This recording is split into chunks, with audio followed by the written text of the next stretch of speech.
okay. Tapi sebelum ni nampak macam dia tak nak main pun. Got offered to be imported into Indonesia and they said no. Yeah. Why? Obviously SRG is going to be there, but who's going to be in second place is genuinely what I'm curious about, right? Rehearsal tu taik gila. Everywhere I cari kerja, everywhere reject. 2 tahun I memang langsung tak ada kerja. And during those 2 years pun, kereta I just parking depan rumah, I don't langgar. I had a ADHD and / autism. So communication is very hard for me lah.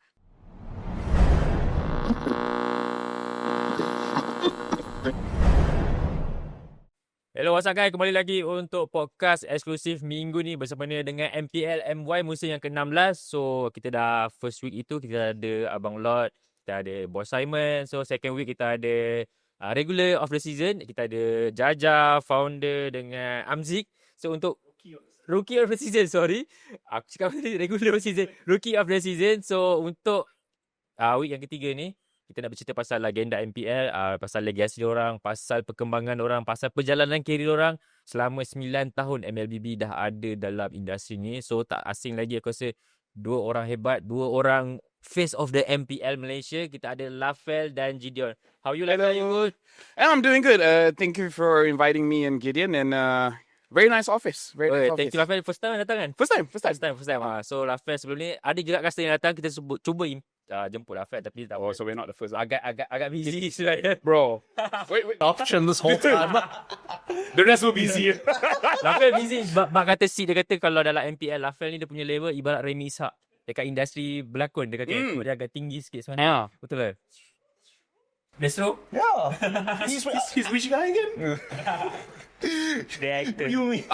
What do you mean? So yeah. You're at the same level at this point. You've been in a movie yourself. Yeah. Kena buat movie untuk Laphel ke sebenarnya? Nah. Solos. Nah. But if they're gonna make a movie about me, I want it to be dark because psychologically I'm not there, right? Yeah. Obvious, siapa pelakon kalau ada movie kau, siapa yang kau nak jadi watak kau nak ambil? Chris Evans. Ui. Does he have to be brown? Just spray paint a bit. It's like, okay, you know what? Same. Less muscles and then same. Nampak lah ada. There's the features How are you? I'm doing good. Thank you for having me on the podcast. I don't know why. I don't want. Usually, whenever we do content like this, it comes in sprees. Like it's never just we'll have you on, and then like 3 months later we'll have you on again. Nah, it's. I do a podcast at Kohai. Next thing you know, I'm lined up for Armam Layak. I'm like, when did this occur? When does this? You're a legenda now, man. Congrats, Hey, thank you. Dan tak asing lagi aku jumpa co-host aku, Haikal. Saya Mungkin Haikal. tengok dia kat tempat lain. Sekarang dia dah pindah ke FTT. So saya akan tolong Hisham sikit lah. Sebab Haikal dia power pasal teknikal. So aku jemput dia untuk Okay, Laphel, of course, kita cerita sikit pasal anniversary 9 tahun MLBB industry ni. So, what's mean to you MLBB dalam kau punya life sebenarnya? So untuk aku, like, the 9th anniversary means a lot. Like, sebagai seorang player, it's very nice. It's very nice, going in game and then reminded of dah berapa lama game ni ada.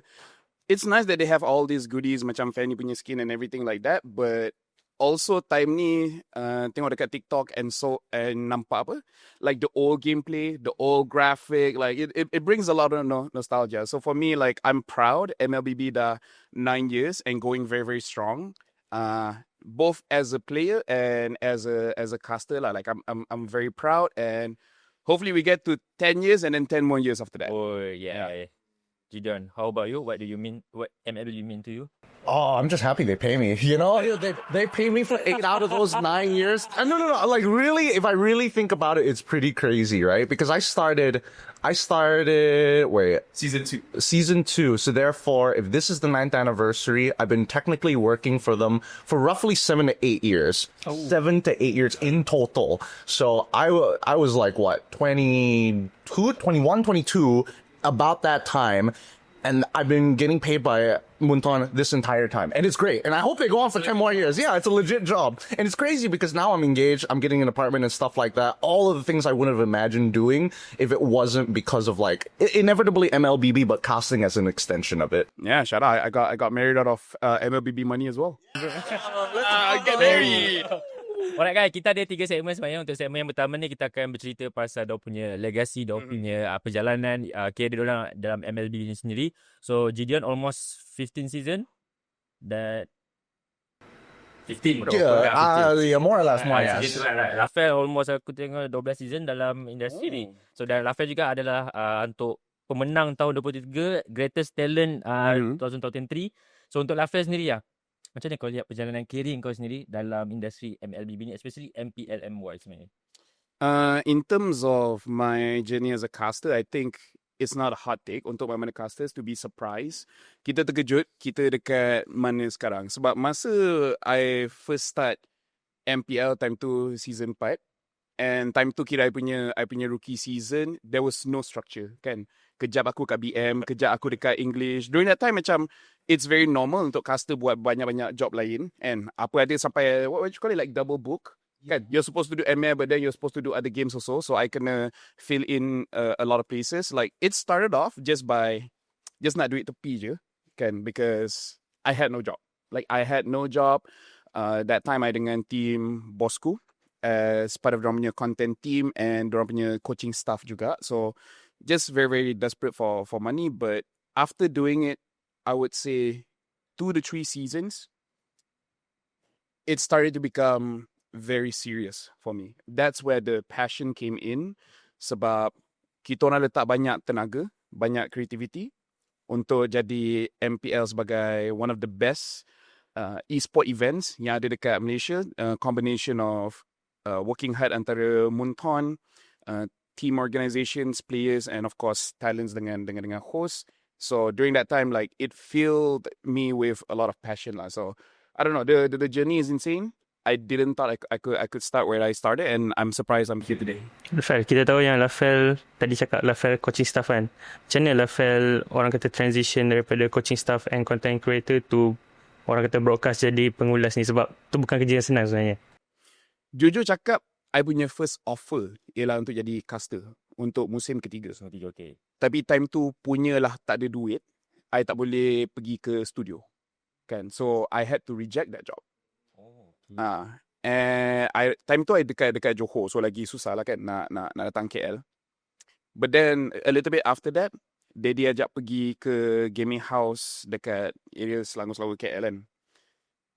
And then dia punya perangai pun, dia suruh aku pergi mandi, siap-siap nak balik, lepas tu dia sendiri balik JB, tinggalkan. And I'm like, what am I gonna do here, you know? But it's very nice that dia in a way like betul-betul macam ayah, just teach me how to berdikari. So, diorang just give me odd jobs. Macam selalu cakap, okay, kau edit video ni, aku bagi sekian. So, cakap, okay, I want to survive, I do this job lah.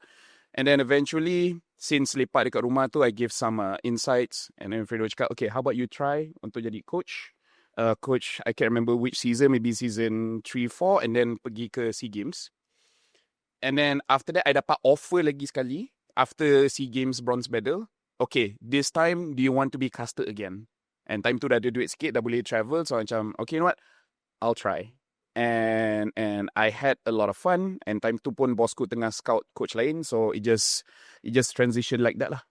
That's a weird way to call it slavery. I mean, literally, think about it. During our time, Gideon, it was tough. I get it, but like, think about it for a moment. This guy comes in from JB and he's just like, okay, thanks, bye. Hey, Do your thing. slaves can make Out of it. the nest.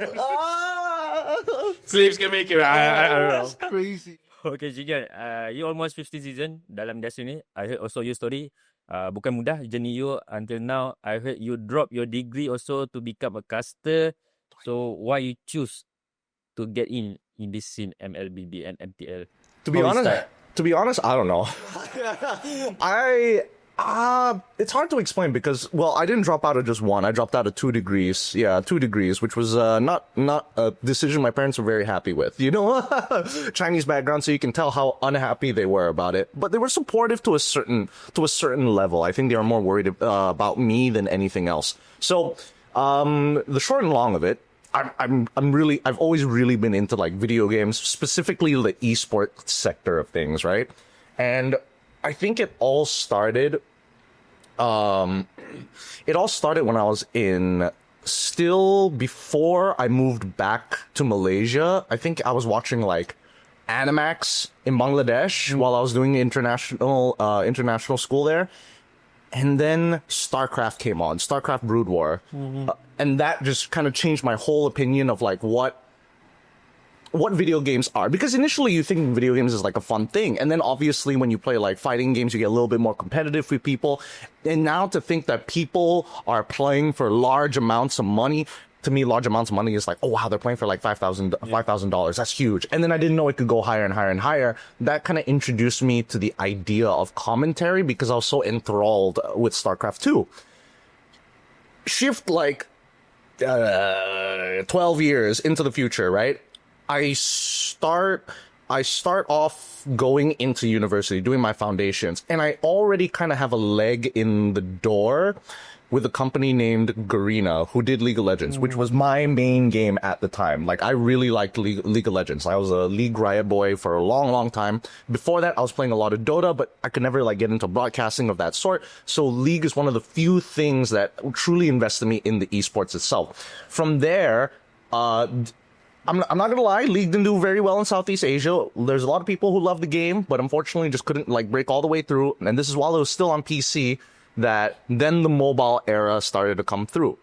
And I think at that point, once I got consistent with Mobile Legends, because I think there was like a point in my life where I was doing so much. 5 days for a full-time university student, and I was doing computer science. Okay. Yeah.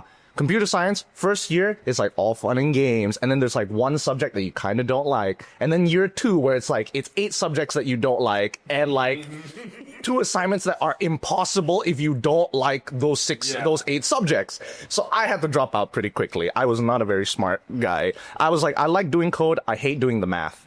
Yeah, it's cool to see like type, something pops on the screen, you're like, oh, that's fun. But nobody likes doing, what's the log of this to make the matrix properly? I'm like, screw that, I don't want to do that. So then I do a bachelor's in communications, and I genuinely liked it. I think that if I didn't do esports, I would have finished my degree. But the big decision for me was I was doing 5 days a week, university, Friday, Saturdays, and Sundays. In the morning, I would coach swimming, because that was my side job. I would coach swimming.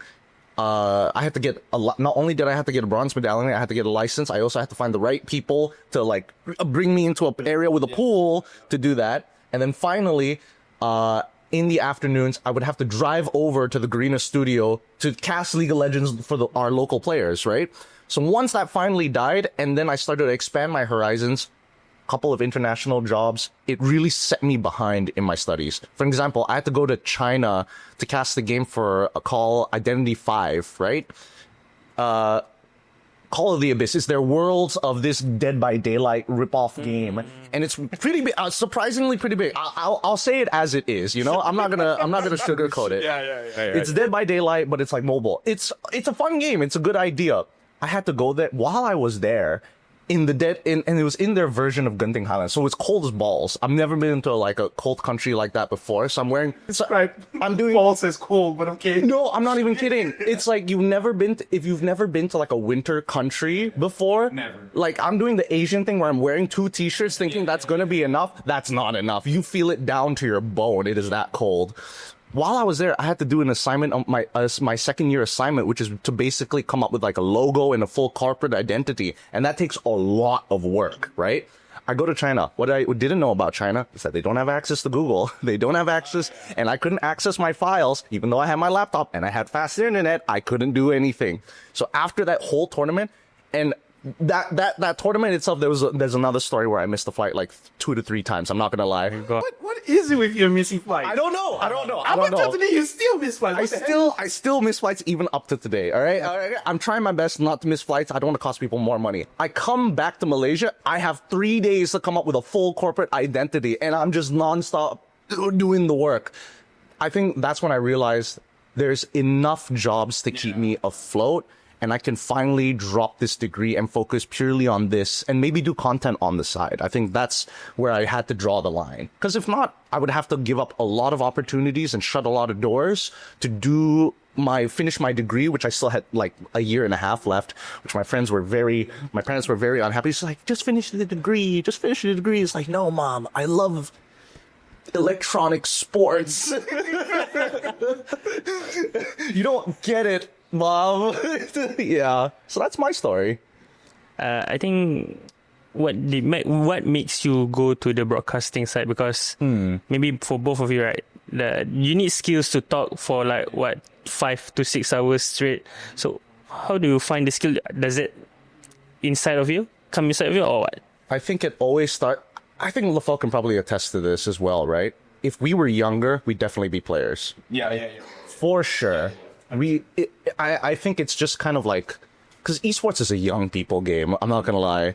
And when you've kind of hit a certain age, you're just not as fast, not as quick as some of these young guys. And it's like, I can't commit as much time because I have so many more responsibilities than these kids.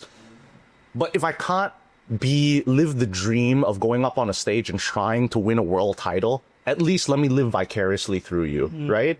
Because the knowledge never really goes away. And if we're already passionate about the game, it's very easy to talk about the game. And then depending on what kind of mind you have, everybody brings their own flavor of like, oh, some people are more analytical, some people are a little more funny, you know? And they bring their own flavors to the broadcast. And I think that when I truly fell in love with specifically broadcasting, all started that day when I was watching StarCraft. And I'm like, oh my God, this guy knows what he's talking about, this video game. That's kind of dope. Untuk aku, jujur cakap, itu soalan yang sangat menarik bila cerita pasal skill untuk cakap. Because rasanya ramai orang dah tahu, but in case orang tak tahu, I ada ADHD and / autism. So communication is very hard for me lah. Macam aku kat sekolah, aku memang tak berbual dengan orang. Aku belajar bahasa Malaysia bila umur aku 15. Time tu baru aku betul-betul pandai lah nak cakap. So, aku macam Gideon, aku suka gila game ni, kan? And dalam otak aku, banyak ayat dalam kepala aku, tapi aku tak tahu nak keluarkan macam mana. So, I actually had to learn, had to study, almost feeling like a psychopath a bit, macam nak belajar jadi orang normal, kan? Untuk structure ke aku banyak. So, I built a lot of techniques, and it helps masa I sambung belajar mass communication, kan, dekat segi college. Memang rasa nak belajar, nak cakap, study kat situ. Lecturer akan ajar, okay, kalau macam ni kau boleh gaduh, kau boleh argue, kalau macam ni kau tak boleh argue, kau tak boleh gaduh. Like I learn like very normal things until eventually I create a few techniques in my head where I masuk dekat MPL. One of my first, I would say, seniors yang ajar me is of course Gideon, Cucu, Ikuto, and our producers. And then after that pun tambah lagi more teachers, other producers, directors, and then tambah Munton, where Munton pun diorang ada diorang punya own broadcast punya background. So I learn, and then I kumpul all of these techniques so that I boleh apply teknik yang berbeza dekat local, dekat Malaysia, and apa teknik I boleh pakai dekat international. Apa yang I boleh pakai sebagai caster, apa yang I boleh pakai sebagai analyst, apa yang I boleh pakai sebagai host. Which ada orang cakap, oh kerja ni senang, kerja ni susah. Tak, semua kerja memang susah sebab semua perlu teknik yang berbeza, skill yang berbeza. Now your parents must be proud of you, right? Or you? Sure. Sorry to reply in your. I think it's hard to say whether they're like, because when you say proud, right? How are they supposed to feel proud about something they don't really understand, right? To them, esports is kind of this like figment of the imagination. It's just like, oh, people play video games and they get paid money and people want to watch them play those video games.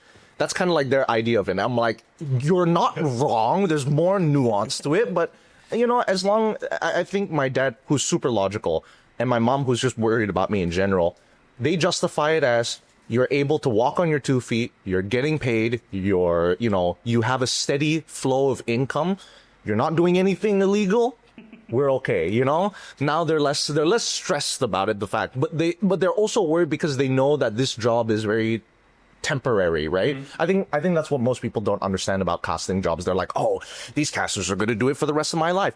You really think I'm going to do this until I'm 60? You think I'm going to be like, welcome to the MPL season, like 101, I'm like 57 or something. I will be dying. It's a young person's job, and it's as long as I have a voice. As soon as my voice dies, I'm done with this job, right? Because that's kind of the whole thing.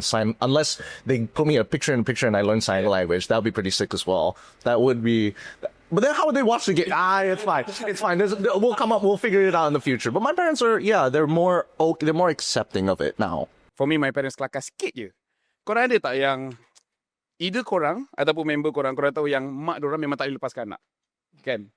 My mom was like that, okay? Mak aku memang tak nak lepaskan aku langsung. Aku nak pergi college dekat Subang pun dia macam, aduh, I tak nak you pergi kan.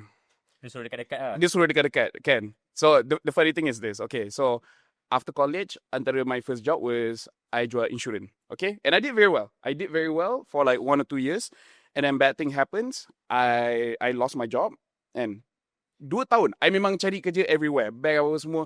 Everywhere I cari kerja, everywhere reject. 2 tahun I memang langsung tak ada kerja. And during those 2 years pun, kereta I just parking depan rumah, ada orang langgar. So kereta pun tak ada. So I nak pergi cari kerja pun tak boleh. And then, so again, my mom memang tak nak kasi I lepas. And then daddy cakap, okay, nak ikut aku boleh bagi kerja tapi kat KL. I told my mom, and my mom was like, pergilah. Aku punya last stress. 2 tahun tak kerja, my mom daripada jenis macam, janganlah pergi Syah. Go. Asal ada duit, go. And I was like, tapi mak, gaji dalam 300. Tak apa. Asal ada. And I'm like, okay. Macam mana kenal daddy masa tu awal permulaan? Macam mana kenal daddy awal permulaan tu? So time tu I buat content dekat Facebook. Written content dengan live sikit-sikit. Waktu tu Facebook senang sikit. Dia tak ada region lock. So time tu orang Filipin masuk, orang Indonesia masuk. So viewers senang datang lah kan. Senang nak famous during that time. And then I buat analysis tentang game dekat MPL. Time tu season 2 ke season 3. And then dia cakap macam, kau nampak macam kau pandai. Apa kata kau tolong aku? Kan? Legit, that's how it is. Where I started just reply comment dekat dia punya live. Sebab kadang-kadang orang tanya soalan pasal game and dia pun tak faham, so aku terangkan. So that's how it started lah. Lagi satu, daddy pun orang JB. So lagi senang lah. Okay, Laphel, perjalanan karier you pun bukan mudah. 2 tahun lama kerja. So until you menang Greatest Talent Award winner, now you tercalon untuk Lagenda Award bersama Zon, Chibi, Lipo, Izanami. So what's voice to you right now untuk Lagenda Award ni sebenarnya? It's an honor lah. It's really an honor sebab I think Gideon pun boleh attest to this where sometimes bila kita kerja macam ni yang ramai orang tak faham, it's nice to be appreciated. Kan? It's nice bila orang bagi tahu kita yang you're doing a good job, you know? And having like Lagenda Award yang aku sendiri tak perasan yang aku dah dekat dalam industri ni for a very, very long time. It means a lot. It means a lot in the sense that number one, I'm being appreciated, and number two, apa yang I buat ada impact sedikit sama dekat MPL ataupun apa-apa e-sport event kat luar. Generally, how you maintain your passion in e-sport industry sebenarnya? Of course, kita doing benda ni every day, right? Sometimes kita akan rasa maybe a bit down. Yeah. So how you maintain and gain your passion every day, every day? That's a good question.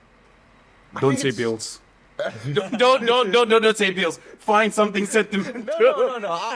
I'm thinking about it. I mean, obviously, like finances are like a huge motivator. I mean, you can tell by the color of my skin, my race. But for the most part, I think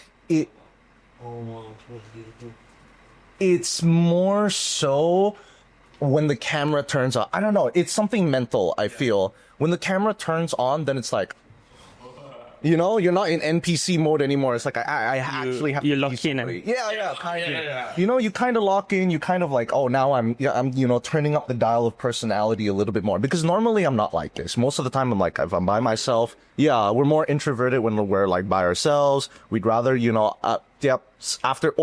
especially after broadcasts, like after if you had like a long week of broadcasts, you just kind of want to shut away from the world. You kind of have to isolate yourself to be like, I don't want to be giving out energy, right? I just want to sit around and just play my video games all day. I think a lot of my I wouldn't say patience, but more so, I'm more focused on my craft. Meaning, I don't really care what people have to say, because I know for a fact, either, like, when I look through hate comments or when I look through comments to look for feedback, I can kind of break it down. I can take away the emotional aspect of it and really look at what are they really asking? Is it because they didn't understand my explanation? Was it not entertaining enough? You know, I can do all of those things, no problem. But at the end of the day, what I am focused on is how do I make my casting better, right? Focusing more on the improvement and the art of the craft itself, because there are times where you have to kind of test the audience to see whether it works. Because let's say you have like a banger joke. You've been working all week to come up with this banger joke, and you're waiting for the perfect scenario to like kind of throw it out there. It happens, you throw it out, and you're kind of looking in the comments hoping like, did somebody catch it? But there's like a 2-minute delay. So you have to like, okay, talk a little bit, look at the timestamp, wait for it, look back down and be like, did anybody catch that? And nobody did. Maybe you need to revise it. You know, things like that. Tapi this guy dia punya passion kadang-kadang kita orang geram tau. Sebab aku dah sampai umur aku tak boleh nak main ML selalu. And jenis kita orang ada WhatsApp group, bila nak push, ajak lah. And so bila WhatsApp group diam, aku assume lah semua orang tak main. Aku buka, aku tengok dia punya rank dah tinggi macam and then okay fine. Dia soal aku every time aku nak rehat, okay lah hari ni tak time ML, aku tengok dia punya rank dah naik lagi. And dia tanya, macam mana kau boleh naik rank so? Just smash these kids, man. Pause, not like that, but like this guy really likes playing games. Dia jenis yang diam-diam buat kerja. And last kita orang yang lain ni nak kena kejar dia pula. Hey, we're not like Milo. Milo's the one who truly. Milo ada party. Yeah, he's got Milo a party. ada party. Kita tak ada.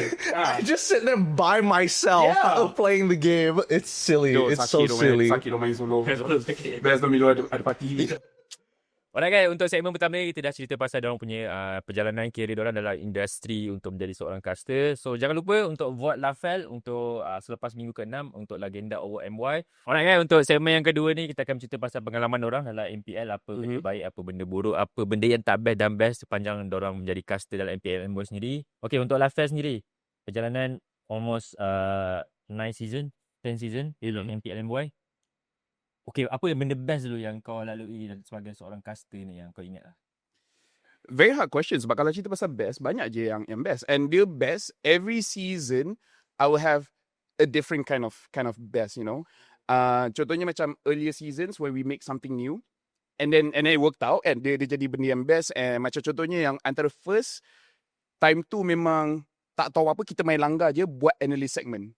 And analyst segment tu, time tu we're playing around with the green screen and then muncul like all this 3D punya benda tu kan. Where I cannot see any of it, kan. Time tu pun monitor dekat depan I yang sepatutnya kita nampak ourselves, kadang-kadang rosak so I tak tahu. So bila like benda tu kita main langgar je, kita plan, kita try. Jadi tak jadi sudah. And then it was done very well.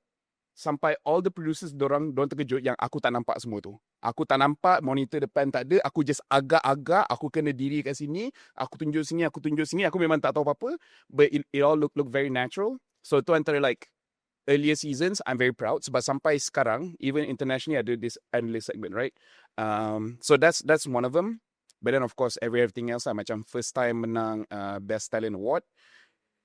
Happy and sad at the same time, but I'm not gonna talk about that. First international M2 in Singapore during that time was COVID time. Yeah, COVID time. That was amazing. SEA Games bronze medal. That was great. Greatest Talent Award yang tu was a little bit special because I would say everyone nominated is people that I highly respect, and jenis macam sesiapa menang pun aku tak boleh nak complain. So winning against them feels great. All the travelling, sebab aku memang selagi aku tak dibayar aku memang tak akan travel. So the fact that I get to travel, it's a lot. There's so many good things. Aku pun tak tahu nak pinpoint mana satu, you know. I think for me, like important moments were like first internet, especially I have a soft spot, a very patriotic soft spot that most people don't know. That if it happens in Malaysia, it's like a little more special to me, right? M1, when M1 first happened, I think that was like a huge international. I wish I could have done that broadcast a little bit more justice. But I'm more mature now, so that I didn't have as much time. I was still a little fresh, not off of casting, but like towards the game. And I wish I could have given that a little bit more justice. But the fact that I did the grand final, so that was pretty cool. EWC was another really, really cool one as well. Because I think that was like, the first time we go outside of Southeast Asia, right? We go to a completely different country, completely new culture, and just like you see it's kind of like, I feel like EWC is like the summer camp Freakastis. Yeah. Because you go there, you're in like the same hotel, you see a bunch of the people, you're like, whoa, that's OD Pixel. Whoa, that's sniped down from Apex. You see Faker going out. Yeah, you see like Faker. It's crazy. It's crazy. If you're an esports fan, it's crazy to see everybody kind of interact. We actually like met Sep there first before meeting in MPL. You know, like all the Dota people, all the coaches, like we met EWC first and then eventually like at MPL. Oh, dude, there's so many funny stories. So many funny stories about EWC. Another, what would be a really significant moment? I think this significant moment for me was when I was flown out. One of the few odd jobs that I have, right? One of the casting gigs that I knew that this could be a possible route was when Garena hired me to cast for AOV in Singapore. And this is like, oh, sorry, not Garena, but like another EO, Singaporean EO. And I was like, I don't know how they found out about me, but it was just word of mouth. And my networking was kind of like, in general, my networking is kind of weak because I only speak English and it's like difficult, and I don't really go out of my way to talk to people and like introduce myself. I kind of do my own thing. When I'm done, I'm off. So once I got that job at such a young age as well, I think I was like, what, 18, about to go 19, as I flew over to Singapore. Flew over to Singapore to do that AOV event. That's when it became real, where it's like, oh, people want me to do their work. And I think that kind of like established that this was a possible career path. Maybe if we go back to the EWC 1 year ago, right?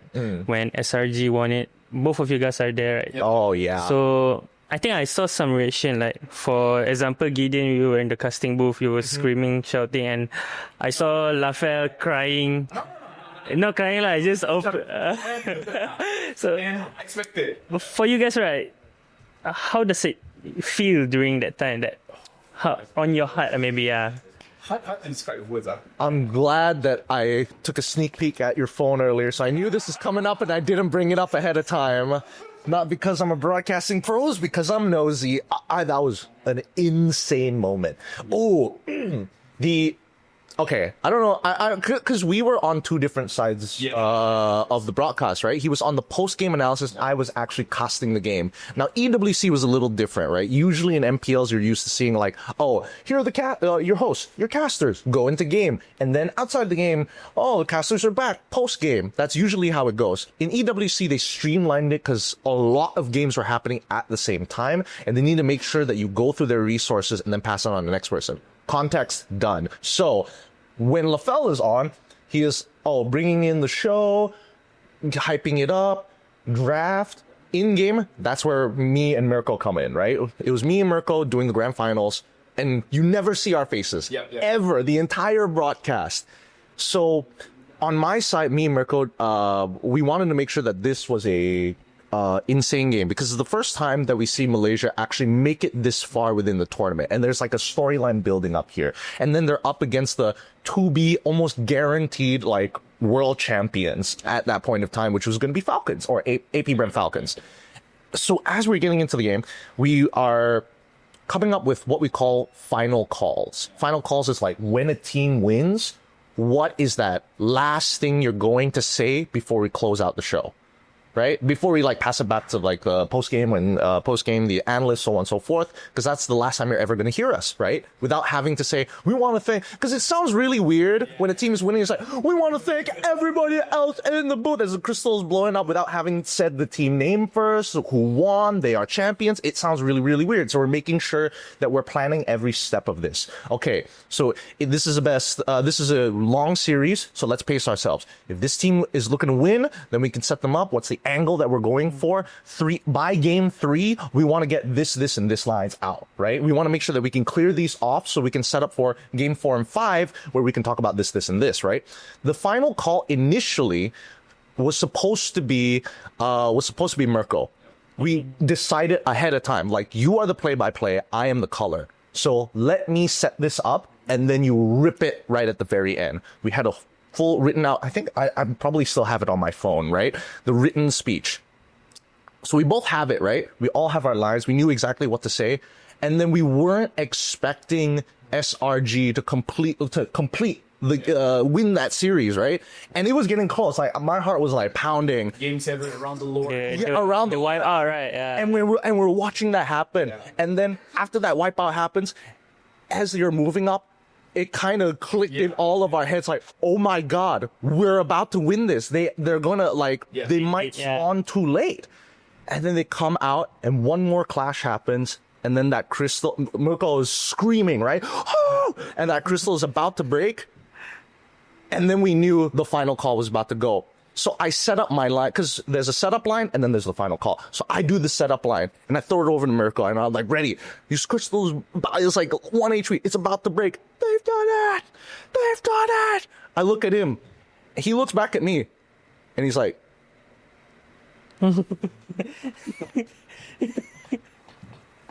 and then I say the final call at the end. That's why there's that slight pause on the broadcast of when the setup and the final call actually happened. And then I let it rip. Oh, Which man. is very thoughtful. Yeah. It's like, you're the Malaysian. No, I feel like it comes in one... Like, these are one of those casting moments that nobody else gets to see. Yeah. Nobody else gets to experience. Because it comes full circle. Because initially, when Mirko joined the MPL broadcast, the international broadcast, M3 during that time, and M2 specifically, right? When Philippines was going to win. Oh, yes. Because I was M1, I had tenure, and most people were like, "Oh, you should do final calls." Instead, it was Philippines, so I gave it to Leo at that time. Leo and Wolf is like, "This is your country, your moment. Go for it." So it's like a beautiful, full circle sort of situation that kind of happened there, which I'm very thankful for. And also, I was bawling my eyes out as soon as we left. It was crazy to see that Malaysia won international. I would say that's like a unspoken thing where the international talents, like, we joke around and everything, but we have this mutual respect. Like, we're like, okay, you know what? None of us is very hungry for that spotlight. We know when it's time, it's time. It's not my time now, it's your time. Go for it, you know? It's always about the show at the end of the day. Because like something that we all kind of learn by ourselves is that if one of us suck, both of you suck. If both of you do good, both of you do good. If one of you shine brighter than the other, both of you suck. Like, there's a lot of hidden rules where respect is very important. And a lot of people coming into casting, dorang macam, gila kuasa sikit, aku nak cakap banyak, aku nak suara aku dekat dalam klip dan sebagainya. But as you mature, you're like, no, that's not how you make the show good, you know? Ada give and take tu. Right. Of course, bila Haikal said pasal SRG, do you expect that SRG come to MPL season 11? 11 kan? 11. Do you expect that SRG boleh menjadi face of MPL Malaysia dan boleh bertanding sejauh ini dan kekal maintain? Season 11 tu, like, a bit of context, time tu masih all line up, you know, dengan Gorgeous, sekarang ni Trap, time tu Safe dan sebagainya. So during that time they were mid table. So we're like, okay, kita boleh nampak yang SRG akan kekal. Kita tak tahu how much they're gonna grow, kan? And then I still remember, time tu I ada text Simon, ataupun Simon text I. Time tu nothing has been revealed. And Simon pun pelik, I dapat teka dia punya coach. Time tu Arcadia. Even with the, how do you know? It's like, The thing is, I selalu leak benda, and orang semua terkejut sebab tak ada orang bagi tahu I. How did I know? I just lied. And then it just ends up to be true. Ken, so this is one of the situations, I'm just gonna lie, oh, I think you got this guy as a coach. And he's like, takkan, you know. But then after Arcadia, then dorang start ambil Innocent and Crime.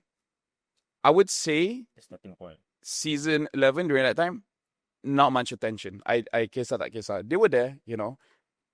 Dorang can grow, kurang, I don't know. The biggest transfer was my boy, Stormy masuk. Bila I tahu Stormy masuk, it's like, okay, you know what? This is going to be the team to watch. So, I gave attention, but at the same time, I tak sangka sampai macam ni. You know, like, so I can tipu kalau I cakap, oh, I dah nampak yang dorang akan menang international and everything like that. Like, Stormy is my boy, and time tu dia dengan SMG, dorang boleh pergi ke grand final, tapi dorang nak menang tu sangat susah. So, Stormy, Izanami, I love them as players. They're amazing players. Tapi memang kadang-kadang, I rasa either dorang punya team salah ataupun dorang punya partner salah, which is the Rome punya position, which Izanami banyak masalah dekat dia punya roamers. Kani dia looks a bit okay. And then Stormy, I just know he had the talent. And bila nampak dia sekali dengan Yums, Sekai semasa dekat situ, which dia punya debut season was actually very good. And then dia kekal relevant sampai sekarang.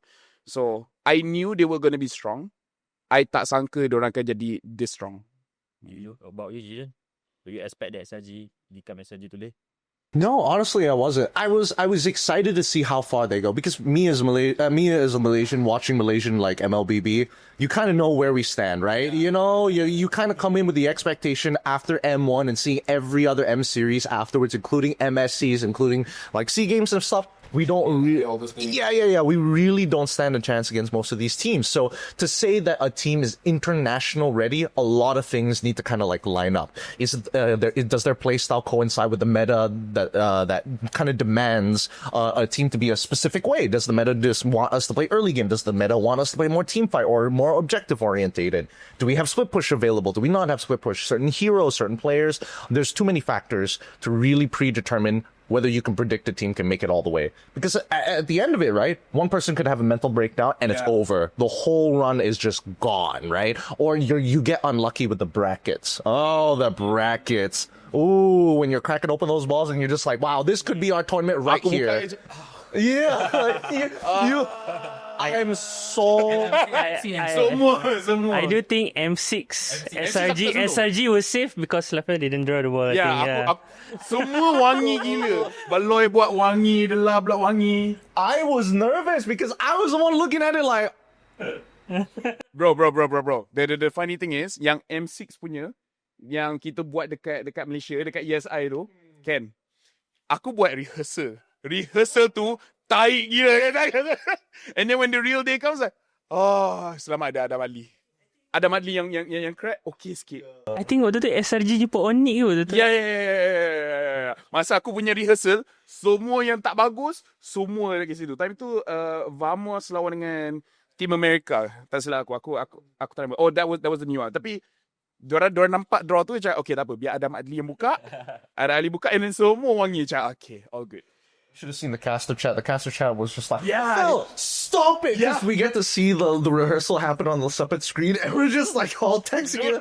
No, please, anything but this. Okay guys, kita dah tarik sikit tajuk ni sebenarnya. Sorry. Kita selit balik. Okay, Gideon. What keep you in this line, in sport? Ups and down you go through about your journey, so why you still in this industry? I just love it. I just love it so much. I have a very realistic and logical way of thinking about the world. If I'm unhappy with something, I will just say it as it is, right? And unless somebody can provide me with information to help me change that perspective, I'm pretty like hands-on. This is what I think it is. Despite the way that I think, it's really hard for me to leave esports at this point, right? I think I have invested way too much time to give it up now. That's one. But I also just love talking about video games. Like, video games to me is so fun. And I think that it's one of the few things, like, this is the closest that I can get to, like, actual sports. If I wasn't doing this, I'd probably be doing, like, sports commentary, like MMA or something. That sounds like fun. Like, I wouldn't mind doing that. And if the opportunity presents itself, I wouldn't mind doing it. You brought it up.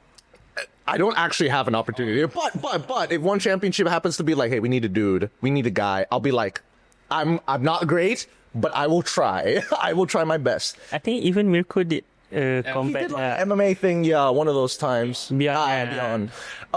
But yeah, I really love esports as a whole. Do I agree with the current way that that's being run and the way that certain things make me unhappy? Obviously not.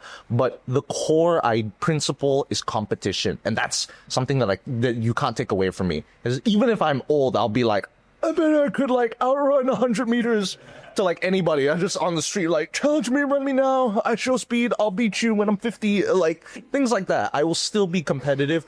And when I see these players play, it's like, man, I wish when I was younger, I could play alongside with them, you know? And I'm still living my life vicariously through these people. Apa sebab yang kau stay maintain dalam industri MLBB dan MPL MY? Jujur cakap dia senang je. Sebab aku ada satu soalan, sesiapa pun nak tanya aku, sampai sekarang aku tak jawab. Kalau kau tak jadi caster, kau jadi apa? Sampai sekarang jujur aku tak tahu. Sampai to the point I even discuss this with my wife. Kan, sebab kadang-kadang bila caster ni, bila job banyak dia memang berdiri. There's no break. Tapi kadang ada lah sebulan tak ada job ke 2 bulan tak ada job, and I even talk to my wife like maybe I should consider getting a job, like a different job. And nothing ever comes to mind. Kan, nothing comes to mind. Even orang bagi like a obvious thing jadi streamer ke, jadi content creator ke, I can do that, but something different. Banding dengan caster on desk, professional setup, camera, working with a partner, kan, it's like orang akan cakap it's roughly the same thing, but it's really not.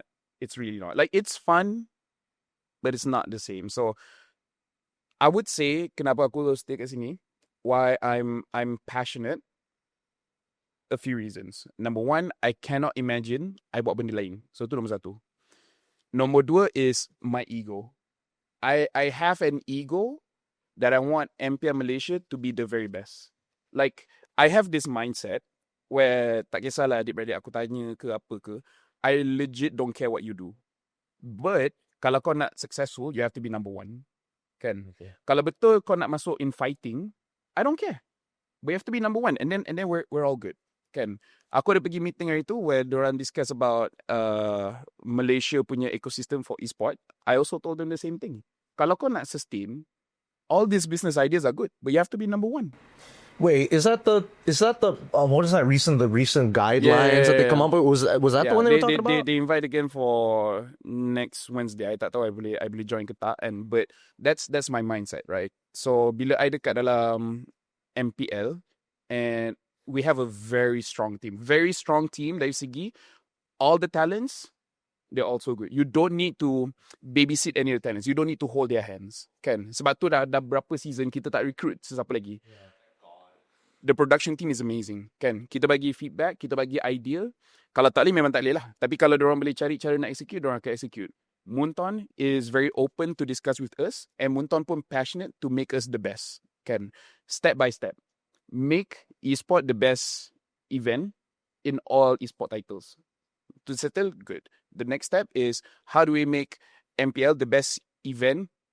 That's it in Malaysia. Banding dengan mana event, tak kisah e-sport tak e-sport, that's the next goal. Make MPL the best. And then the other goal is internationally. Banding dengan ID, PH, Singapore, whatever, we are going to be rated as the very best. So, I have no idea goal to reach that reach, but I also don't care to check, because in my head, selagi benda tu tak reach, selagi tu I have to keep on doing this lah. So, Gideon can attest, like every single season, we all come up with new ideas.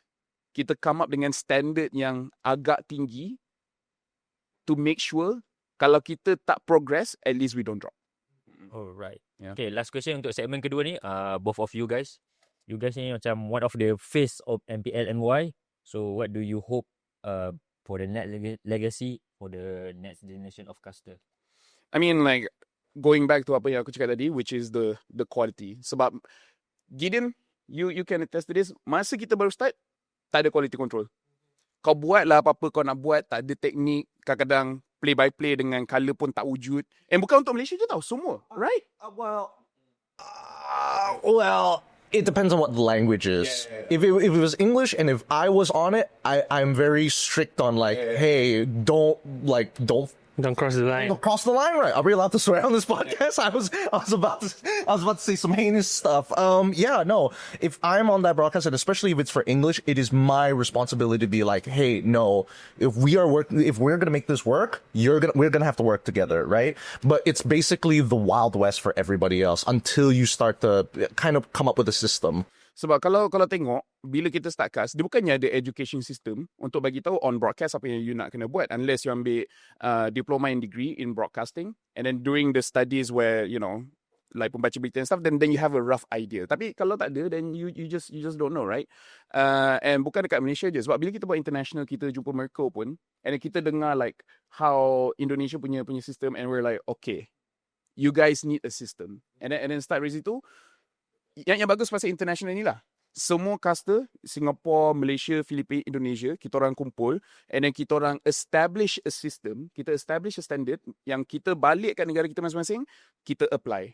So itu antara the best thing. Rasanya macam Munton pun tak sengaja nak benda tu jadi, tapi benda tu eventually jadi. So apa yang aku nak daripada segi legacy kita orang ni bila kita stop caster and then caster baru masuk is number one, quality control kena jaga. Number two, there has to be a system in place. And I would say number three, which is in a way be passionate at what you do. Sebab kerja caster ni ramai orang nak. So kau nak kena sedar ramai orang nak. Kalau kau tak keep up, kalau kau tak be the best, eventually kau akan kena ganti. So I want them to have that mindset that they always have to be on top lah. But that's just me. I'm very competitive in that way. That's a very positive way of looking at it. This is why this is why you're in the white, I'm in the black. You know, it's got to be very the yin and yang of the situation. Because my answer is very easy to this. Don't do this. This is not an easy job. It is not an easy job. And here's why. I think that I used to be a very big believer that everybody could be a caster. Anybody could do it. And to a certain degree, yes, that is true. But to make it in this industry, you have to have an edge, you know? You have to have something that is not only unique about you, but unique about your voice. And, well, let's just say not everybody has the most pleasant voice to listen to, right? In some interviews, you can definitely tell, like, oh, more people should be up there compared to others. Like, it's understandable. You know what I'm saying, right? And I think that's something that you can't really do much about. If your voice just sounds the way it is, right? You can try your best to change it. You can work on your tones. You can work on your cadences. You can even like add on an accent. Sometimes it makes it better. Most of the time it makes it worse. Quikey. Oh, he's quikey, mate. Oh, there's a lot of work that needs to be put into it. So you have to care. And most people don't care. And that's where I get pissed off, right? Because I don't mind if you don't have the best voice. That's something that you can't really change and needs a lot of time to work on. But if you come into this industry thinking that this is some easy money, and like I get to be the star, I'm gonna be, you know, I'm like a WWE wrestler. Pyrolytics coming in the back. It's me. That's just not the case. It takes away from the show, and most people don't care about the show more than they care about the performance that they're putting out. So to shift the tone, I would highly suggest for people, if you are going to get invested into casting, really understand what the mechanics are to the cast. Sit down and be able to look at yourself and say, hey, is this voice captivating? You know, even you could be the ugliest dude in the world, ugliest girl in the world. Doesn't matter. 80% of the time, they're not looking at you. They're listening to you. So if you need to judge your voice, is my voice good enough for something like this? Or at least is it at a place where I can get people to listen? That's the big thing. If I can engage people to listen, that's 80% of the job done. Dah beramai orang kita orang basuh yang ada superstar punya mentality tu. So that one is a different topic, but yeah, it's not easy job lah untuk jadi seorang caster. Okay guys, kita done untuk segmen yang kedua pasal perjalanan dan pengalaman dalam diorang punya MPL MY. So untuk segmen yang ketiga ni, aku rasa ramai yang tunggu, ramai yang menantikan about MPL MY musim ke-16 dan about MVP legacy untuk musim yang ke-16. Okay, di segmen ketiga Laphel, of course aku pernah tanya kau untuk first week itu. Sebelum kita rekod ni lah, minggu sebelum menuju ke minggu ke-6, kau berpuas hati? Do you satisfied about after 5 weeks in MPL MY musim ke-16? 100%. I'm so satisfied. Aku sangat happy. Lagi kalau kita ingat musim lepas, very disappointing. Where jarang kita tengok caster on desk dah tak tahan sangat, you know, Sunfrost siap viral sebab dia cerita punya lah tak puas hati yang korang buat apa? Korang tak prepare ke kan? And then season ni, even team yang nampak macam tak prepare, yang nampak tak perform, diorang menang. GMX dapat 1 game daripada SRG, Todak dapat kalahkan Vamos. Like GMX in general, walaupun diorang punya, apa nama dia? Diorang punya numbers, diorang punya, what you call it, points, tak tinggi, tapi orang tak samakan diorang macam season lepas yang nombor 10. Sebab diorang tahu macam, diorang kalah. Tapi budak-budak ni boleh main tau. Budak-budak ni boleh main. And how crazy is this? Kita masuk minggu ke-6, and still tak sure siapa pergi playoff, siapa tak pergi playoff, siapa apa bracket, siapa tak apa bracket. Sebelum ni minggu ke-3 ke-4 dah settle lah. Yeah, no, I think the season's decent. I think it's decent. Sorry, I have a very different perspective on it because at the end of the day, as much as I want to say it's competitive, I'm looking at my international representatives, right? Because that's what matters at the end of the day. You win local, it's like whatever, you know? You go to the international, do you have what it takes to start beating the rest? Obviously, SRG is going to be there, but who's going to be in second place is genuinely what I'm curious about, right? Because we've got some really good competitors. I think right now it's between CG, Homeboys, Vamos, I think, amongst these three that I think do decently well. I would make an argument for Monster Vicious as well. I would like to see them on an international stage because I feel that would give them an idea or at least help them take off the limiters, you know? You know what I'm saying? A little bit there, like slow start. Yeah. Untitled slow start, but now it's like okay. It has a view, and that's the thing. I feel like a lot of teams start to change once they get to the international. Then they realize very quickly how small of a pond they actually live in compared to the rest of the world. I punya worry is that my boys, homeboys, is that they're very strong and there is a chance dorang boleh dapat second place and go to M7. The only reason kenapa aku risau sedikit is that dorang punya play style, dorang punya meta is very strong against Malaysians. Right? Homeboys. Kalau lawan dengan Indo pun, dorang punya play style, dorang punya strategy, it can work. But when you start to go to international, I'm not even talking about Philippines. I'm talking about Cambodia. I'm talking about Turkey. I'm talking about EECA. Kan? Dorang punya play style, in a way, it's honest. Kan? Kita nak fight. Kita nak tangkap. And then, bila kita dah tangkap, kita dah bunuh korang, kita ambil objective, right? But bila dah masuk international, it can get a little bit complex. Especially dengan team yang makro dorang sangat kuat. And risau, kalau nak gerak ke M7, hero pick off kena nerf ataupun hero burst kena nerf. Sebab kalau antara dua ni kena nerf, Homeboys punya kekuatan banyak kena nerf. That's my personal analysis for that lah. No, I totally agree with it. And I think like even if we're not even talking about the patch, right? I think a bigger concern is when you get to the international, a lot of the pick-off style boils down to your side laners. Yeah. Because if we're looking at it in like a higher level of play, the pick-off is I catch one person, I kill him, you know, like Laphel mentioned. But how do you create opportunities like that? You very much depend on your side laners to kind of shove the guy underneath his tower and be like, oh no, I'm below 50% HP, then call in the cavalry, we dive in, we kill him, you know? That's how you set something up perfectly for a pick-off composition. In the internationals, these laners aren't messing around. If my laner's in trouble, I call my support, I call my jungler. He will break me out of this scenario. Sometimes I even call the mid laner. Sometimes they spread the love out a little bit more, right? Mid laner is currently in the middle of a recall. He can't come and help me. So the EXP, it's flying clouds. Call the EXP over. Then mid goes to the EXP side to catch the wave. Support comes down, jungle takes mid. So it's like everything is planned out to the T, to every little detail. Yeah, macam dekat sini SRG, they're very strong. Don't really freeze the wave. Kan? And they freeze the wave in a sense that enemy mentally gang and then don't control the entire fight. Dekat international, dorang cepat gila break that freeze. Jungler datang kejap, dah tak ada freeze dah. Okay, dah back to normal, kan? Like in international is something small like that, tapi nak freeze wave pun sangat susah. They will neutralize it every single time and force you to be honest and then be like, okay, sekarang mechanic lawan mechanic. We see how it goes. So I think kita tahu kan yang patch baru minggu kedua ada the broken walls and everything, the maps, right? Oh, okay. Do you guys think yang macam mana Malaysia akan fare dekat international with all that maps? Yeah. I would say certain teams favor the bit. Contohnya macam kalau kita bawa pasal Homeboys, dorang main pick off, yang Dangerous Grass dorang okay. Kan, dorang very okay. Yang aku risau bila international is Flying Clouds. Kan, because Flying Clouds can enable losing matchup dekat lane just because okay, aku 3 HP gini, aku naik Flying Cloud, datang balik. And lawan dengan team yang makro dia power macam PH, diorang bukan nak buat tu untuk set up tangkap 5 orang ke apa pun. Dia just nak make sure that diorang tak kalah banyak. And yeah, I'm just worried that Malaysia punya drafters, not everyone is experienced, especially kalau diorang tak scrim dengan S-tier teams. Macam SRG dapat scrim dengan S-tier teams.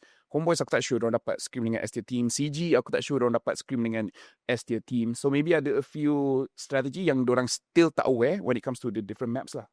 Yeah, no, Same sentiment. I think that Flying Clouds is like, as much as I think that it's a bit of a joke. It's a bit gimmick. It's a bit gimmicky, but it has some serious impact for high level play. On low impact play, it's like nobody cares, right? You have a losing matchup. Oh, I'm gonna come back into lane. I'm so good. Yeah. But if you're bad, you're still gonna die and like fly back in and die again, right? So it makes no difference. But in a higher level settings, expanding rivers. Wow, you make one mistake, the game is over.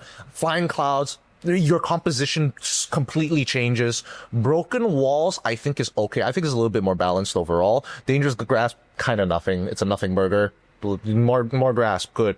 It's hard for me because I'm colorblind. Yeah. So I legit cannot see the difference. You can't see the difference. Like to the point I'm in the grass and I'm like, wait, what? Wait, Oh. did you turn on the colorblind mode? Does it work for? So this is how my colorblind works. Yeah. I put the colorblind mode on, but the grass and the walls, they kind of look the same. They blend in. So it blend in. So I just don't see. That's why I don't play shooting games. Unless the shooting game is like full concrete. Then it's like, okay, I can differentiate ish. Tapi bila dorang pakai like the camo punya suit, oh my god, I cannot see anything. I'm nerf from birth. Sebelum aku nak masuk soalan yang disediakan oleh Muntun.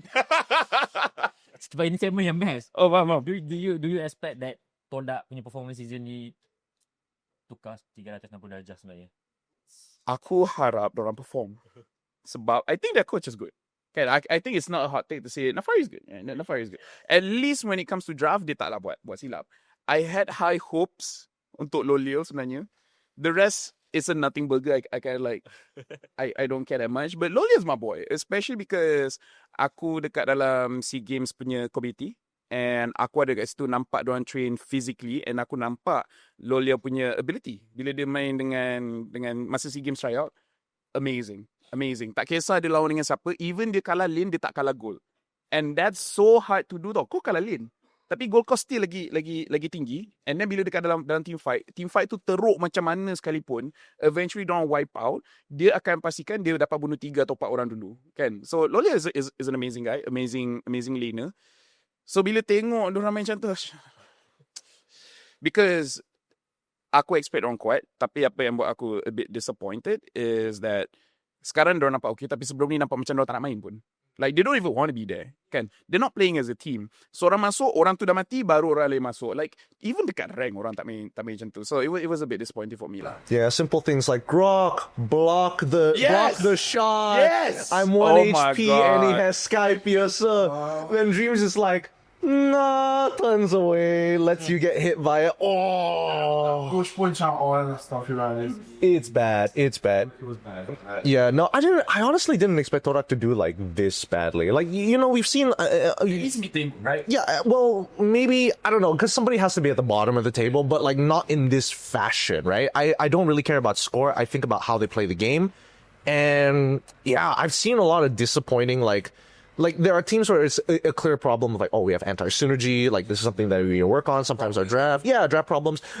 From the get-go, you see it, you're just like, what are they doing? What is happening? Like, I'm like looking, because the caster table is like this, right? But then the whole stage is in the back. You'd look back just to see if anybody is like trying to call a marshal for something. Yeah, I'm like, dude, is he lagging? Like, why is he being so nice? And I look back, nothing. And I'm like, he just died for nothing? What's going on? Like, it's frustrating. It's so frustrating. But I also recognize that this is the first attempt at completely overhauling the system for Todak. So let's just assume Todak is like Falcons. They got infinite money. We'll see what happens in the next coming seasons, right? It can only go up from here. Alright guys, sebelum kita record ni, after 5 weeks, MPL untuk regular season, who do you think that gonna get the MVP regular of the season and why? I think very easily, Cram. There's no game yang Cram tak perform. Dia EXP and yet dia pernah reach guy, pernah the carry, pernah like sandbag. So it's like, clearly they're outperforming everyone. But I would say there's honorable mentions. Tapi at this point, I tak boleh bayangkan sesiapa kalahkan Cram. I'm trying to think because this is one of the few times where it's like, you know how in your game, your post game, you get like, oh, you thought you got MVP, you had the hottest game, you're like 15 combat score, but then somebody else is like 15.1 and he's the MVP because you died once or something like that. That's Cram's die-off game. He was doing so well. I'm like, oh my God, how do you lose a 5-0 lead? And then you see the game just devolve, and I'm like, oh my God. So I'm thinking, is there somebody else who's been even more consistent while still winning? Unfortunately, no. I have one name. I was thinking like maybe year 3, but even he's made like Siska. Siska has been doing yeah. especially well. Season honestly, there's a lot of players that really stepped up. It's just that I feel like Yeah. Prem's in Laphel world. I agree. And I agree with Siska, but there's definitely like a couple of times where A few names to bounce out, but yeah, you go first. Okay. I think that Amzig's actually kind of sick. Yes. Amzig is actually kind of sick. Dusk is also kind of sick as well, but they're brand new, so they can't. I mean, if they get MVP, that'd be crazy. But at the same time, I think they have a lot of potential. Another name to bounce off, especially because last season dia sangat tak perform. Season ni, dia hard carry dia punya entire team, Chibi. Chibi has been carrying Vamos so hard, man. To the point where kalau kau nak menang dengan Vamos, stop Chibi, yang lain dah not a problem, you know. Emal pun very consistent, win or lose, dia punya performance is very good. My boy Iznami, and can I just say, I think one of the most valuable punya transfer this season is Reza, because as a EXP, dia buat apa yang diperlukan. Betul. Yeah, he creates a floor. Meaning like, kalau dia sepatutnya dive ke belakang, he does that very well. Tapi sejak dia masuk, where I don't know if this is on interview, but basically dia cakap dia nak pakai fighter, because Reza is a mechanical player. Tapi sebab dia nak main hero tangkap, kena ada orang main tak ada badan. So that's why Reza had to do that. He didn't complain, he did his job. Kau suruh aku main high loss, aku main high loss. Kau suruh aku main Hilda, aku main Hilda. And he does it so well, because ada quite a few times aku nampak dia punya position nampak bodoh. But he was baiting the enemy, and the enemy was baited, and then tiba-tiba Iznami dengan si Denya datang dari belakang. So like, just a big honorable mention, because I thought Homeboys, you know, switching out Vel, switching out Ivan, okay lah, team ni takkan menjadi season ni. But then, I was very impressed with Reza. I was so surprised Reza just start the entire season dengan Arrow. Right? He's good. Like, sure, dia pakai hero yang tak flashy, Hilda dengan high loss, tapi itu coach dia suruh, kan? Yeah, I agree with that. I can definitely get behind that, and especially after with like they finally get Daniel into the main lineup. I think that's where they got really crazy, because I think Daniel's insane. He's an insane roamer, right? That much impact on the first week. I think his second week coming into the MPL was like a little bit like more not as impactful, but you can definitely see that the team has more direction, and that alone is great. Alright guys, a big controversy question. You talk about Chibi, right? So everybody said that Chibi need to move and go to a good team sebenarnya. What do you think? Bukan untuk Chibi je, tapi honestly banyak player. Cause aku sebelum ni pun, masa Zon dengan Geek Fam, I was quite vocal untuk cakap Zon kena cari team baru. Cause some people, they just perform better at a different environment, and Chibi is one of them. Cause no matter what team dia dekat dalam, even SEA Games yang kita main rombak campur-campur sini sana, he did well. And I think it's a good idea untuk dia try to expand dia punya horizon. The tricky question is dia nak masuk team mana. Itu yang aku tak sure, you know. I think he should go to Indo. I think if there's an opportunity to get imported Malaysian imports, by all means, don't stick around in the country. Go be elsewhere. Be great, especially if you are getting picked up by major regions like Indonesia, like for some reason, you know, Philippines, right? Cambodia, it will be interesting, but I feel that's more of a mechanical thing than anything else. Because their mechanics there are disgusting. They're good. They're really, really good. What other regions? I guess Singapore. Look, if they have them, if they're giving you, if you want to get in on that times 3.4 right now, 3.4 oh baby, Just stay there for a month. yeah. You still boleh pakai IC untuk subsidi.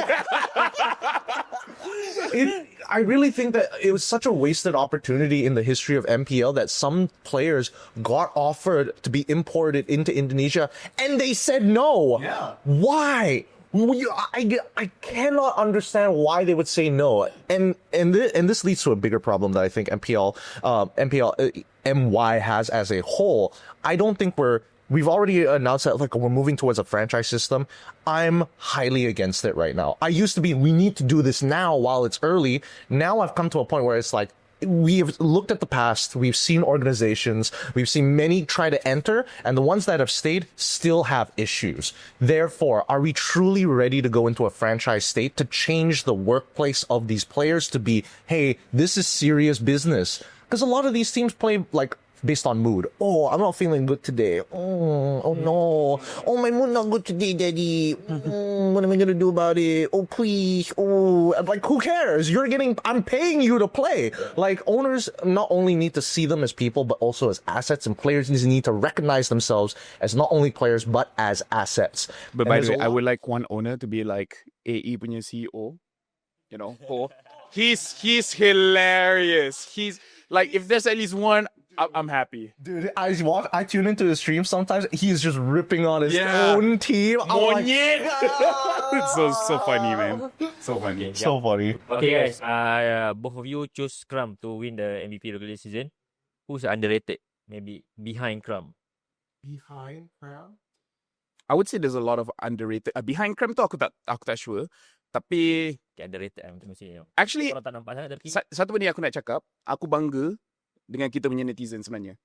Lagi season ni. Because this season, like, bila dorang complain, they don't complain just for the sake of complaining. They actually, like, analyze, bagi tahu, oh, kenapa aku tak suka ni. And it's like, like, dorang dah start bijak pandai tau. Like, bila tim kalah pun, dorang dah boleh cakap, play ni bagus, kan? Contohnya macam, Siska, dia bagus. Kimin tak bagus sebab A, B, C, D. And I'm like, okay, valid. And then bila dorang like, especially week 1, week 2, dorang nak kecam todak, dia tunjuk, okay, moment ni, kenapa kau kat sini? Kenapa kau tak commit lock? Kenapa? And then like, right or wrong, at least dorang bagi context. Like, I think that's the big one.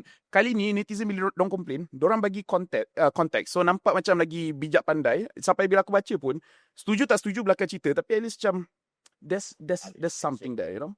So it's like, underrated pun susah sedikit sebab player yang tak banyak disebut macam Year 3, Siska, dorang sebut, you know, like they're not like MVP level, but orang sebut pasal dorang. Amzik, yeah. JMXK pun even walaupun dorang kalah banyak game, dorang pun macam, tapi budak-budak JMX ni bagus, tapi mungkin tak ada experience ke. Dude, we win one international. Our audience is getting smarter. We start harassing other international players. This is one international win, and that's what we could become. It's great and disgusting at the same time. I would say that Maima is kind of underrated. Yeah, his Yves specifically. Yeah. He's still good at Yves. His Kagura was quite good. I think his Kagura was on. Dealing and Zay punya Kagura, I was surprised. You know, they made it. Yeah. His Kimi needs some work. His Kimi needs some work. I'm not gonna lie. It needs a little bit of work. But his Yves is always disgusting. Like, reliable every single time. Do I have any other more underrated players? I think that's about it for me. Reza pun dah sebut tadi. Year 3 already talked about Abzik. Year 3, Amzik, Siska dah. Siska. A lot of EXP players. Even si Skyz, quite good. Oh, Skyshine's is doing great. Yeah. Loliel, walaupun team dia tak perform, he will do something, of course. Coach Nafari underrated. Actually, I think Bondos is not bad. Yeah. Bondos and Leonid. Yeah. Because of like the whole controversy and everything. But if we're just looking at the game to IGN, he's good though. He's pretty decent. He's pretty decent. Momo is very consistent. I'm Like, all C games Momo pergi. Yeah. All, the first one tak, tapi other than that, semua dia pergi. Yeah. I think I'm surprised that Momo actually fits so well with MV. You know what I mean? You know what I'm saying? Because it's like, you know, the way that he plays as like a reliable rock. I thought that MV needed like somebody who is like more stable so that everybody can like force plays, but it ends up it's the opposite way around. They needed somebody to add on to the playmaking more reliably, strangely enough. So it was good to see that he's kind of found a place. Honestly, like, kita boleh tambah lagi 1 jam just untuk cerita all the players yang kita jarang sebut, tapi dorang semua perform. Like, I still roughly remember dorang punya performance. Momo dengan Arlet paksa orang lain ban Arlet. Siska dengan Arlet pun dah start paksa orang lain ban Arlet. There's too many players to talk about. Alright guys, kita pun dah nak sampai ke penghujung dah. Sorry, it's okay tak apa. Last question. 2 team yang based on their performance until week 5, siapa yang bakal pergi ke M7 Mewakili Malaysia? I mean, it's really one team. SRG, It's one team. Okay. Satu team lagi. Whichever team you don't choose, I'll choose. I have two names in mind. Do you have two names in mind? Yeah. Oh, this one's tough. This one's really, really tough. Don't choose. Really? Okay. I'm going to say If the highest likelihood for me for who's going to make it to M7, I'll say Homeboys. I know it. Laphel will break boys. Yeah. for me, the other one, Was is SRG lah. yeah, SRG. SRG for sure. So, I would say Homeboys because the other name is CG. But what if CG without Amzik? That's the thing. Because MPL 13, tapi SPM start 3, I think. 3 sampai 25. So 3 sampai 25, like kita tak tahulah which paper yang dia ambil, tapi tak silap aku, like for the first 2 weeks of SPM is like the wajib one is like BM, English and all those things. So Maybe as in tak. so it's like CG memang strong, but without Amzik though. Yeah, it's okay. Chico just plays gold, and then they get AJ back in the mid lane, and who knows? Once they qualify. Honestly, that's my idea as well. I just hope I should be enough time. That's like what 3 weeks lepas playoff, lepas regular season. Yeah. Right, 3 weeks-ish. 3 weeks should be more than Should enough time. be okay. Takkan lah Chico tak boleh main goal. Yeah. Here's fun mention. I would really want. This is like, it might not be possible, but if they happen to have an amazing run, I would love to see MV on the M7 stage. Yes. I really would. Shout out Suara, man. Yeah. But I hope they pass the first day first. Yes. That's Hari ni just At least satu. hari kedua main lah. Tolonglah main hari kedua. please go all the way and like make an amazing story for us, man. Then I'll be so excited for them. So excited the following season. I don't think they'll do well at an international, but I think it will help them so much open their eyes to the game. Okay guys, last penutup kita, Laphel, what do you hope for the season and maybe upcoming season for MPL MY and MLBB, especially after 9 years anniversary?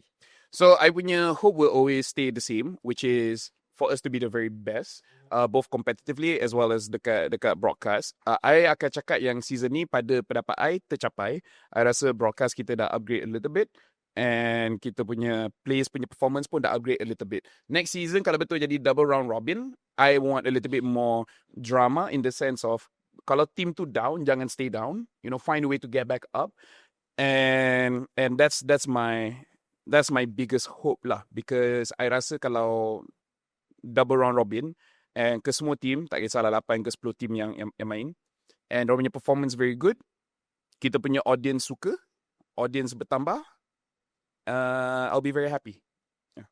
What's your hope? And aku harap negara-negara luar diorang start letak bidet sebab aku tak nak pergi toilet pakai tisu. Tolong, like kita orang travel, bro, 70% of the world is water, bro. Not 70% of the world is trees. Facts. Shout out to everybody who brings a bottle and punctures a hole at the top. You all know what it's for. I use know wet what it's tissue. for. Ooh. I use sanitizer. Hand sanitizer. I buka dekat dia punya. Okay, go ahead. Okay. My hopes are not less. Throw up gang signs, world peace. No, my hopes, especially for MPL MY, I hope that as we are going into this franchise that we do it well. That is my biggest concern because it's so easy for this ecosystem to become really corrupt and so easy for our system to take advantage of these poor children who just want to play video games. You know, that's all they want to do. I think that right now the teams are in a good position in terms of how they are training their players. Now we have to make sure that everything else is kind of fulfilled, right? That's why I'm hoping that Nasdaq will do well or implement it very, very well. And I hope there is a close tie to Munton's internal so that they, and honestly, instead of a governing, this is off topic, a little slightly off topic. I know that Nasdaq is trying to implement like a department to kind of watch over these things. I think that it should be the game. They should have the game developer to be the one responsible for establishment of contracts and fairness, establishing and enforcing rules upon breaches of contracts. So at least players who are like, What do I do? Do I need to contact a lawyer? No, just go talk to Bunton and it's all good. That's my take. Or what if AI? I don't want to have an AI senator. Okay, I seen how that AI, is this contract good? Is there any red flags my in this God. AI? There's a football player that use AI as their agent. Not gonna lie, I Yeah. would. That's so crazy. I don't, Now when people call me, I actually ask, is this a scam? oh, And it actually works. It actually works. what was it? Croatia, who has like the government seat being given to an AI because their government is so corrupt that they had to do have an AI stand in to judge them. That's how bad it was. But yeah, those are my hopes and dreams. Robots are taking over. Alright, thank you Laphel, thank you Gideon. Sudi kami ini adalah rekod untuk SM podcast paling lama. Berapa lah, like 2 hours? Almost 2 hours. Kita ada Kamera mungkin overheat, aku minta maaf. Siapa yang aku good experience dapat borak dengan korang. Ini kali pertama dapat berbual lama dengan korang, dapat input dalam MPL MY, dapat Sebab susah nak nampak dia. kita jarang interview. Jarang kan? interview. So ini dapat 2 pengalaman. Oh, that's good either. That's what I just. Asian select. Dekat Asian select. Asian side. So terima kasih untuk korang semua. Dan ini berita baik untuk korang sebab mungkin ada yang komen kenapa sebelum ni podcast tak ada diamond. Ini kali ni punya podcast ada diamond. Cara dia mudah saja. Korang kena komen dekat ruangan komen TikTok dan juga YouTube kita orang. Siapa yang layak untuk menang MVP regular of the season. Sebab apa? Korang pilih siapa, contoh CB. Sebab apa? So komen yang like terbanyak, mungkin orang suka kau punya ujahan tu, like terbanyak akan muntahkan pilih. Bukan kita orang pilih. Muntahkan pilih untuk menang diamond musim ni. Alhamdulillah, Diamond bukan Magic Dust. So terima kasih banyak-banyak. Mungkin maaf ada salah silap, boleh komen dekat bawah. Kita jumpa untuk week ke-6 dan juga di My App Sedap untuk Yes. playoff nanti untuk musim yang ke-16. Thank you so much for watching. Bye-bye guys. Happy working and enjoy your life. Kalau tak working pun happy je.